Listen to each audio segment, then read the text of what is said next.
Hadis selanjutnya, hadis nomor 568, dan ini ada urutan 6 dari bab kita, ada 6A dan ada 6B. 6A-nya dikatakan, dan Muhammad bin Nasr meriwayatkan, yakni hadis Anas yang termasuk dalam Dhaifut Targhib di kitab As-Salah, dan lafadznya, aku mendengarkan Rasulullah SAW bersabda, bainal abdi wal kufri aw syirki tarkus salah fa idza taraka as-salata faqad kafar. Antara seorang hamba dengan kufuran adalah atau kesyirikan. Antara seorang hamba dengan kekufuran ataupun kesyirikan adalah meninggalkan solat. Jika dia meninggalkan solat, maka dia telah kufur. Dia telah kufur. Mau cari pasangan, patokannya solat. Mau cari teman, patokannya solat. Mau cari partner bisnis, patokannya solat. Ya, mau cari atasan yang baik, patokannya sholat. Mau cari pegawai yang baik, staf, patokannya sholat. Semuanya sholat. Sholat baik, berarti dia bisa jaga hubungannya dengan Allah. Absen 1 hari 5 waktu. Apalagi kalau ditambah dengan sholat-sholat sunnah. 6B-nya, sahih li ghairihi, diriwayatkan dari Ibnu Majah dari Yazid Ar-Raqashi, dari Anas radhiyallahu anhu dari Nabi sallallahu alaihi wasallam, beliau bersabda, laisa bainal abdi wasyirki illa tarkus shalah, fa idza taraka faqad asyrak. Tidak ada atau tidak ada antara seorang hamba dengan kesyirikan kecuali meninggalkan solat. Jika dia meninggalkannya, maka dia telah melakukan kesyirikan. Jadi jelas, ya. Ini sudah mirip dengan riwayat-riwayat sebelumnya. Jadi kita langsung saja pindah ke hadis selanjutnya, 569,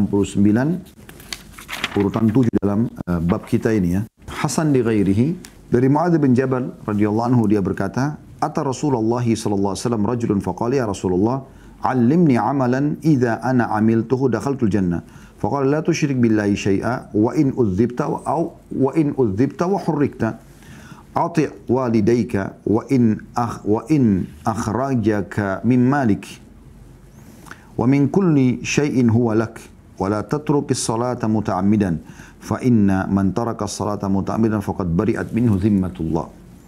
Ini 3 wasiat lagi, ya. Ini penting sekali. Muadz bin Jabal berkata, radhiyallahu anhu, telah datang kepada Nabi sallallahu alaihi wasallam seorang laki-laki, dan dia mengatakan, wahai utusan Allah, ajarkan aku suatu amalan yang jika aku mengamalkannya maka aku akan masuk surga. Tentu banyak amalan lain, tapi ada amalan yang paling ditekankan, yang wajib, yang bisa bawa aku masuk dalam surga.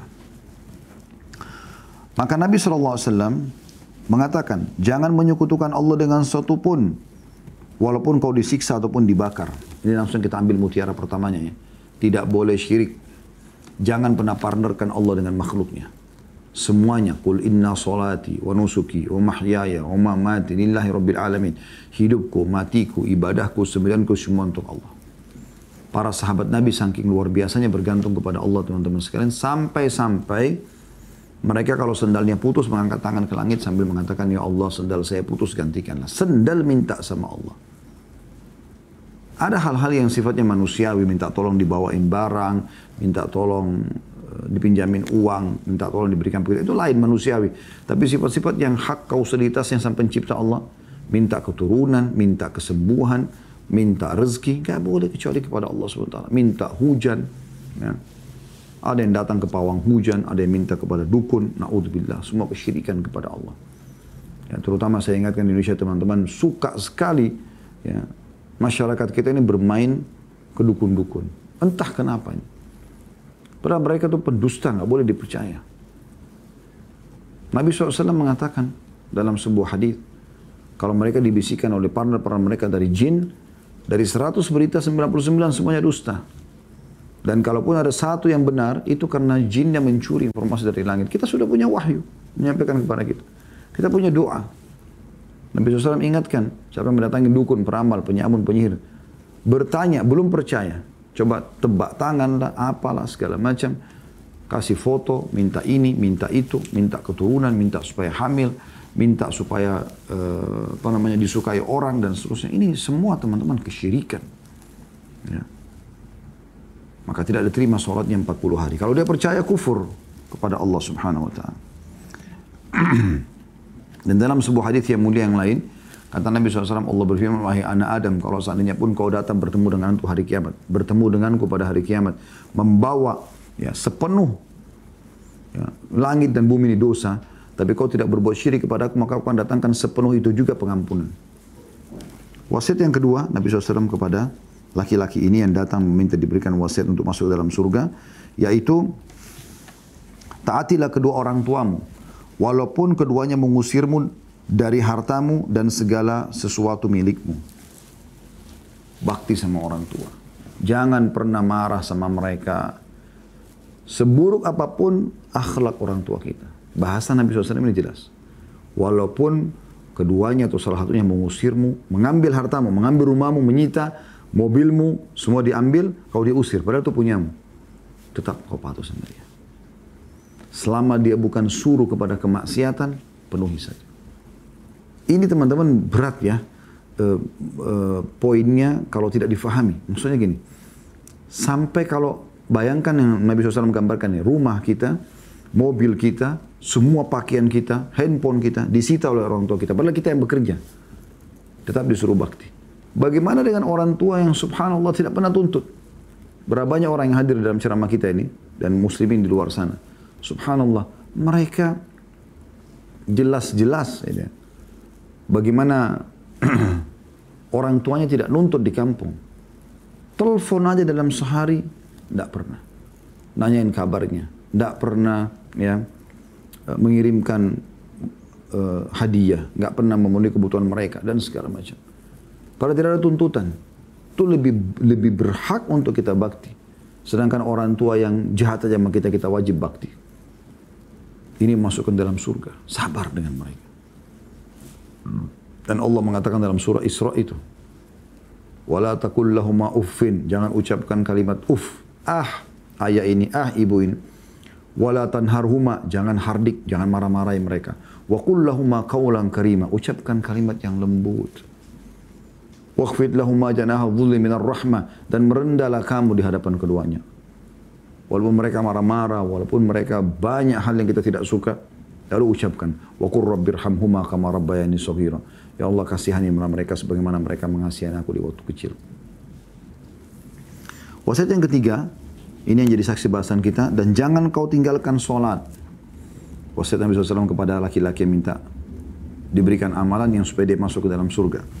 Jangan kau tinggalkan sholat secara sengaja, karena siapa meninggalkan secara sengaja sholat wajib 5 waktu, maka telah lepas ya perlindungan Allah darinya. Nggak ada lagi jaminan rezeki, jaminan keselamatan, kesejahteraan, kemakmuran, nggak ada lagi. Apapun yang dia minta Allah nggak kasih. Hadis selanjutnya teman-teman sekalian 570 dari awal kita belajar. Hasan di ghairihi, menjadi hasan karena dikuatkan dengan riwayat yang lain. Masih dari Mu'adz bin Jabal radhiyallahu anhu, dia berkata, Rasulullah sallallahu alaihi wasallam mewasiatkan kepadaku 10 kalimat. Ini wasiat Nabi SAW kepada sahabat yang mulia ini, yaitu Mu'adz bin Jabal. Sama tadi ya, sahabat yang tadi meriwayatkan hadis sebelumnya. Beliau bersabda, la tusyrik billahi syai'a wa in kutilta wa hurrikta wa la ta'uqqanna walidayka wa in amaraka an takhruja min ahlika wa malik wa la tatrukanna salatan maktubatan muta'ammida fa inna man taraka salatan maktubatan muta'ammida faqad bari'at minhu dhimmatullah wa la tashrabanna al-khamra fa innahu ra'su kulli fahisha wa iyyaka wal ma'siyah fa inna bil ma'siyati halla sakhatullah wa iyyaka wal firara min az-zahfi wa in halaka an-nas wa in asaba an-nasa mautun fathbut wa anfiq ala ahlika min tawlik wa la tarfa anhum asaka adaba wa akhifhum fillah. Janganlah kamu menyekutukan Allah dengan sesuatu pun walaupun kau dibunuh dan dibakar. Ini mutiara yang pertama. Mirip dengan tadi. Jangan pernah syirik. Jangan syirik teman-teman. Syirik ada dua. Syirik besar dan syirik kecil ya. Syirik besar betul-betul menyekutukan Allah seperti orang-orang Mekah dulu. Mereka tahu Ka'bah rumahnya Allah. Mereka tawaf. Mereka haji. Tapi mereka mendatangkan patung. Yang mereka jadikan perantara. Ya. Gak boleh percaya dengan apa namanya zodiak yang membawa kepada percaya dengan simbol-simbol tikus, naga. Nggak boleh syirik kepada Allah Subhanahu wa taala. Tidak ada hubungannya sama itu. Dan tempat Nabi SAW pada saat satu waktu turun hujan, kemudian selepas sholat subuh beliau mengatakan, Allah berfirman, telah tiba pagi hari ini hambaku yang beriman padaku dan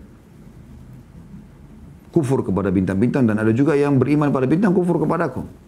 Lalu Nabi SAW menjelaskan, Allah mengatakan, siapa yang mengatakan bahwasanya hujan ini turun dengan izin Allah, maka dia beriman kepadaku dan kufur kepada bintang-bintang. Dan siapa yang mengatakan kami mendapatkan hujan karena bintang ini dan bintang itu lagi muncul, ya, maka dia telah beriman pada bintang dan kufur kepadaku. Semua kembali kepada Allah SWT. Jangan pernah partnerkan Allah dengan makhluknya. La hawla wa la quwata illa billah. Itu syirik yang hati-hati. Tidak ada daya dan kekuatan kecuali milik Allah. Syirik kecil adalah riya. Bedanya kalau syirik besar mengeluarkan orang dari Islam, dan kalau dia meninggal bisa kekal di api neraka. Kalau syirik kecil, riya, menghancurkan amalan itu saja. Dan dia tidak sampai kufur, tapi dosa besar.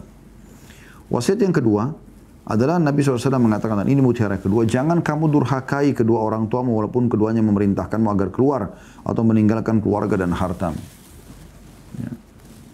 Tetap wajib baik sama orang tua kita. Ini sudah kita jelaskan tadi ya. Yang ketiga, janganlah kamu meninggalkan sholat wajib secara sengaja. Karena barang siapa meninggalkan sholat wajib dengan sengaja, maka perlindungan Allah telah terlepas darinya. Ini juga sudah kita jelaskan tadi. Ini saksi bahasan kita masalah sholat. Yang keempat, janganlah kamu minum khamar, karena ia adalah biang seluruh perbuatan keji. Jangan pernah sentuh minuman keras, tidak perlu dicoba. Sesuatu yang haram teman-teman sekalian, itu untuk dipelajari dan dijauhi, bukan untuk dicoba. Gak usah coba-coba, oh supaya saya tahu rasanya bir, whisky, atau narkotika seperti ini, gak perlu. Dosa itu untuk dipelajari dan ditinggalkan, bukan untuk dinikmati. Ya. Nikmat itu adalah ibadah ya, yang halal. Dan khamar ini subhanallah, kalau ada orang tidak mengerjakan misalnya pemerkosaan, pembunuhan, di saat dia sedang tidak mabuk, dia bisa kerjakan pada saat dia mabuk. Makanya dikatakan dia adalah induk semua perbuatan keji. Orang kalau sudah mabuk, hilang rasa malunya. Udah bisa memerkosa, bisa membunuh, bisa melakukan apa saja. Karena sudah tidak sadarkan diri. Yang kelima, jauhilah kemaksiatan, karena kemaksiatan itu mengundang murka Allah. Ini yang kelima. Semua jenis dosa tinggalkan. Walaupun khamr tadi adalah dosa, tapi di sini Nabi SAW mewasiatkan yang kelima adalah semua dosa. Dosa toleransi. Dosa artinya pelanggaran yang Allah larang. Tidak usah dikerjakan. Setiap ada peluang mengerjakan, jauhi. Kita butuh sabar teman-teman sekalian. Ada sabar dalam mengerjakan ketaatan kepada Allah. Seperti kita sholat, puasa, sabar. Duduk di majelis ilmu seperti ini butuh kesabaran. Ada sabar dalam meninggalkan maksiat. Semua kita punya peluang berzina, punya peluang berdusta, punya peluang menipu. Tapi kita sabar pada saat sedang datang godaannya. Dan yang ketiga, sabar dalam cobaan harian. Dan Allah subhanahu wa ta'ala menyebutkan ahli surga pada saat masuk dalam surga, para malaikat menyambut mereka sambil mengatakan, Salamun alaikum mimma sabartum. Ya, keselamatan buat kalian. Selamat datang di surga ini. Ya, atas kesabaran kalian. Atas kesabaran kalian. Wasiat yang keenam, janganlah kamu lari dari medan perang. Walaupun orang-orang telah binasa. Walaupun orang-orang telah mati. Maka tetaplah teguh. Jangan pernah meninggalkan medan perang. Tidak ada sifat pengecut dalam Islam. Kalau sudah masuk kancah peperangan, target utama muslim mati. Bukan pulang, mati syahid. Itu motivasi dalam agama kita. Kalau kita lari dari medan perang, berarti kita berdosa. Tidak boleh.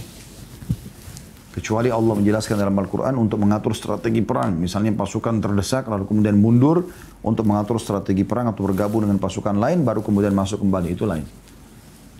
Jadi nggak ada sifat pengecut dalam Islam. Bahkan pernah ada sahabat secara individu dia bertanya, ya Rasulullah, kalau seandainya ada orang yang mau merampok hartaku, apa yang aku lakukan? Kata Nabi SAW, qatilhu. Lawan orang itu. Suruh lawan. Kata sahabat ini, ya Rasulullah, kalau aku membunuhnya, tidak ada salahnya. Kau tidak berdosa, karena kau sedang diserang oleh perampok, oleh preman. Baik, kalau aku membunuhnya, kalau aku dibunuh. Ya, tadi kan kalau aku membunuhnya, kau tidak berdosa, kata Nabi SAW. Lalu dia bilang, kalau aku dibunuh, kata Nabi SAW, kau mati syahid. Itu individu, apalagi kalau di medan perang. Ya. Jadi nggak boleh lari dari medan perang. Wasiat selanjutnya, ya, yang ketujuh, berinfaklah kepada keluargamu dari hasil usahamu. Ini wasiat yang luar biasa. Berinfak untuk istri, untuk anak, keluarkan. Wahai muslim, tidak usah khawatir. Oh, saya hasil keringat saya dalam 1 bulan masa dihabisin oleh istri sama anak, nggak apa-apa. Kasih mereka. Itu infak terbaikmu. Kata Nabi SAW dalam hadis yang lain, riwayat Bukhari Muslim, ya, dinar yang kau infakkan untuk perang, untuk bebasin budak, untuk fakir miskin, dan yang kau berikan keluargamu lebih besar pahalanya yang kau berikan untuk keluargamu. Tetap kita berinfak untuk setiap lini ibadah ini, tapi untuk keluarga tidak usah perhitungan. Ya. Selama itu boleh dan Anda mampu, lakukan saja. Yang kedelapan, jangan kamu mengangkat tongkatmu kepada mereka. Jangan pernah mengangkat tongkatmu untuk mereka. Untuk mendidik mereka. Artinya bukan dengan memukul. Tapi dengan wasiat, nasihat yang baik. Ya. Kemudian yang selanjutnya adalah buatlah mereka takut kepada Allah. Ya, jadi yang pertama jangan syirik. Yang kedua jangan membantah orang tua. Yang ketiga jangan meninggalkan sholat wajib. Yang keempat jangan minum khamr. Yang kelima jangan bermaksiat. Yang keenam jangan lari dari medan perang. Yang ketujuh, ya, berinfaklah kepada keluargamu. Yang kedelapan jangan angkat tongkat dalam diri mereka. Yang kesembilan jangan takut kepada ajarkan mereka takut kepada Allah. Sepertinya tadi ini ada poin yang terselip di sini, yaitu tetaplah teguh kamu. Jadi saya ulangi kembali, poin pertama adalah berbuat syirik, jangan syirik kepada Allah. Yang kedua, jangan durhaka dengan orang tua. Yang ketiga, ya, jangan tinggalkan sholat. Yang keempat, jangan minum khamr. Yang kelima, jauhi semua kemaksiatan. Yang keenam, jangan lari dari medan perang walaupun orang sudah binasa. Yang ketujuh adalah, masuk sini, tetaplah teguh. Ini wasiat yang ketujuh. Teguh artinya teguh di medan perang, jangan lari. Yang kedelapan, berinfaklah kepada keluargamu dari hasil kerjamu sendiri. Kemudian yang kesembilan, jangan angkat tongkat dalam mendidik mereka, jangan pukul mereka. Tapi doakan dengan lemah lembut, nasihati. Dan yang terakhir, ya, yang 10 adalah buatlah mereka takut kepada Allah Subhanahu wa Ta'ala. Jadi bagaimana kita menanamkan selalu teman-teman sekalian kepada anak-anak kita, Allah mengawasi, Allah melihat, jangan nak karena Allah larang. Begitu juga kepada istri, begitu juga kepada suami. Selalu bawa nama Allah, karena memang kita disuruh takut kepada Allah Subhanahu wa Ta'ala. Selanjutnya teman-teman sekalian, hadis nomor 571, urutan 9 dalam materi kita ini, Hasan li ghairihi, dari Umaymah, mantan hamba sahaya Rasulullah SAW, dia berkata, kuntu asubbu ala Rasulillahi SAW udu'ahu. Fadakhala rajulun faqala awsini. Faqala la tushrik billahi syai'a wa in qutti'ta wa hurrikta bin nar. Wa la ta'si walidayka. Wa in amaraka an takhalla min ahlika wa dunyaka fatakhalla. Wa la tashrabanna khamra. Fa innaha miftahu kulli syarr. Wa la tatrukanna salatan muta'ammida. Wa man fa'ala dhalika faqad bari'at minhu dhimmatullahi wa dhimmatu rasulih. Jadi riwayat ini mirip dengan tadi, tapi lebih sedikit. Kalau Mu'adz bin Jabal kan 10 wasiat tadi ya. Sudah kita bacakan. Maka yang ini berbunyi pada saat kata Umaymah radhiyallahu anhu, aku menuangkan air wudu untuk Rasulullah SAW. Tiba-tiba datang seorang laki-laki berkata kepada beliau, wasiatkan kepadaku wahai Rasulullah. Maksudnya berikan aku nasihat yang baik, yang bermanfaat. Maka beliau bersabda, janganlah kamu menyekutukan Allah dengan sesuatu walaupun kamu dipotong-potong dan dibakar dengan api. Ini sudah kita jelaskan tadi. Walaupun harus mati, yang penting jangan syirik. Dipaksa orang pun, tidak perlu. Tidak akan ikut. Apalagi kalau cuma diajak oleh orang untuk berbuat kesyirikan, tidak boleh sama sekali. Ada hukuman pun jangan. Yang kedua, jangan mendurhakai kedua orang tuamu walaupun keduanya memerintahkanmu agar berlepas diri dari keluarga dan hartamu. Ya. Jadi tetap bakti. Sampai Umar bin Khattab pernah menyuruh anaknya Abdullah bin Umar menceraikan istrinya. Karena setelah nikah sama wanita tersebut, kelihatan ibadah Abdullah bin Umar berkurang. Waktu Abdullah bin Umar laporkan kepada Nabi SAW, maka Nabi SAW mengatakan, ati' abak, patuhi ayahmu. Maka Abdullah bin Umar pun menceraikan istrinya. Kemudian yang ketiga adalah jangan minum khamar karena ia adalah kunci segala keburukan. Sudah kita jelaskan tadi. Karena orang kalau lagi mabuk bisa dia melakukan segala macam kemungkaran. Ini berbahaya. Ya. Kemudian yang keempat, janganlah meninggalkan sholat dengan sengaja karena barang siapa meninggalkan itu maka dia telah berlepas dari perlindungan Allah dan jaminnya dan jaminan Rasulnya sallallahu alaihi wasallam. Artinya orang yang sudah sholat tidak layak untuk dijadikan apapun. Bahkan tidak usah interaksi dengan mereka kalau meninggalkan sholat. Nah, ini luar biasa wasiat-wasiat Nabi alaihi salatu wassalam. Saya akan bacakan hadis yang terakhir teman-teman yang kita bahas pada kesempatan ini insyaallah kalau kita buka pertanyaan, yaitu hadis nomor 572. Urutan 10 dalam bab kita dengan sanad sahih. Sebenarnya hadis yang ke-11 ya, hadis yang ke-12 ya.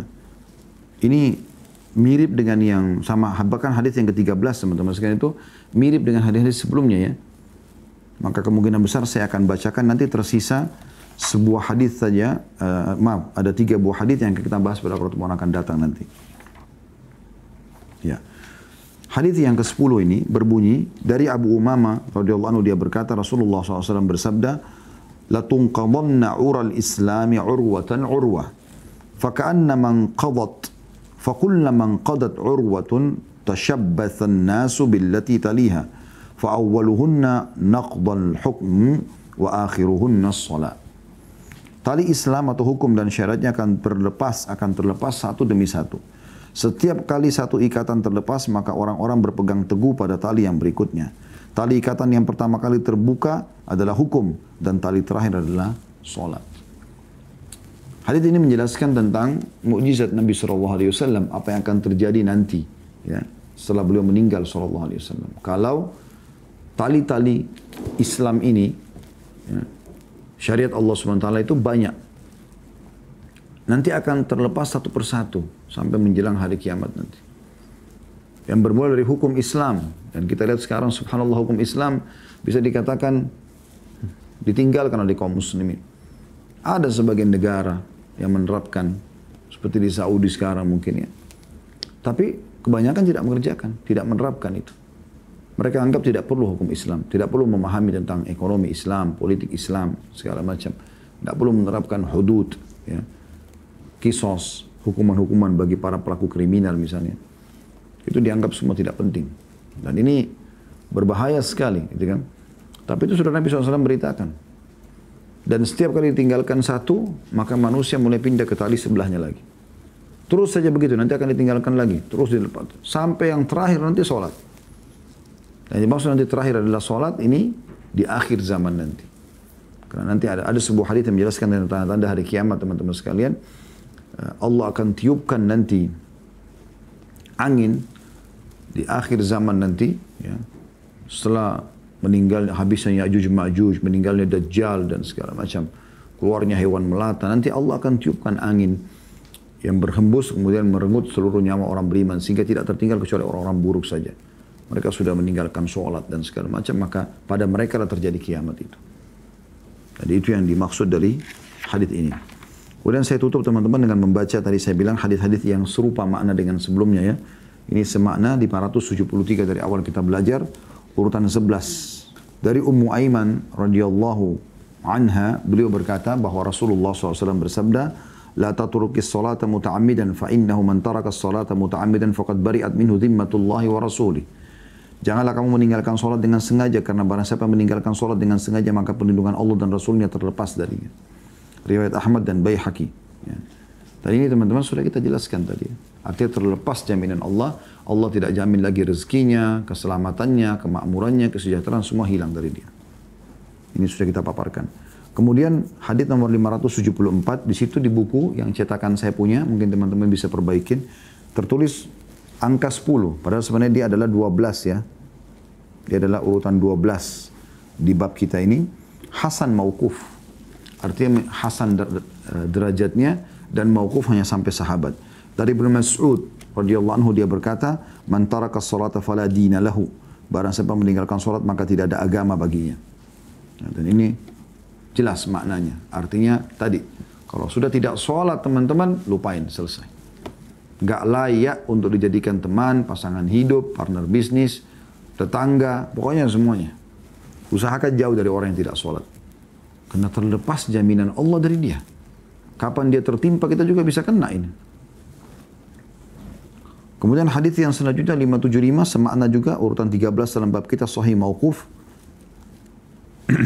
Sahih hanya sampai sahabat mauquf dari Abu Darda radhiyallahu anhu, dia berkata, la imana liman la salata lahu wa la salata liman la wudu'a lahu.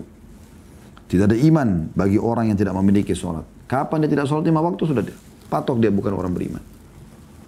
Dan tidak ada atau tidak dianggap sah salat seseorang tanpa wudu. Ya, tapi saksi bahasan kita, potongan yang pertama dari hadis ini, tidak ada anggap punya iman kalau orang itu tidak sholat. 5 waktu di sini. Kita tidak bicara sholat sunnah, sholat wajib saja. Dan tidak sah sholat orang tanpa wudu. Ini juga pelajaran yang lain. Karena memang ada hadis Nabi SAW, la sholata liman la wudu'alah. Ya. Nggak ada sholat bagi orang yang tidak berwudu. Itu sudah kita tahu tuh, itu syarat mutlak wudu itu ya, suci. Itu diriwayatkan oleh Ibnu Abil Bar. Dan Ibnu Abi Syaibah meriwayatkan Nabi SAW bersabda, man taraka salat faqad kafar. Siapa yang meninggalkan salat maka dia telah kufur. Ini mirip dengan riwayat sebelumnya ya. Tapi masuk di nomor 13. Kemudian Muhammad bin Nasir al-Marwazi berkata, aku mendengarkan Ishaq berkata, sahha anin Nabi SAW anna tarikus salati kafir. Sahha anin Nabi SAW anna tarikas salati kafir. Telah sahih dari Nabi SAW bahwa orang yang meninggalkan sholat, dia telah kafir. Dia telah kafir. Ya. Jadi hal ini teman-teman sekalian, atau hadis-hadis yang sudah kita bahas ini, menjelaskan, menyimpulkan satu poin tentang tidak bolehnya meninggalkan sholat secara sengaja. Kalau orang punya udur, tertidur, lupa, itu beda. Tapi saat kapan dia tinggalkan sengaja, maka dia telah kufur. Ini kesimpulan daripada penyampaian kita pada kesempatan ini. Dan insya Allah pertemuan kita tinggal sekali lagi. Jumat akan datang. Kita akan tutup jilid 1 dan kita akan masuk 2 pekan dari sekarang. Masuk ke jilid 2 dari buku kita ini ya. Dari Sahih At-Targhib Tarhib.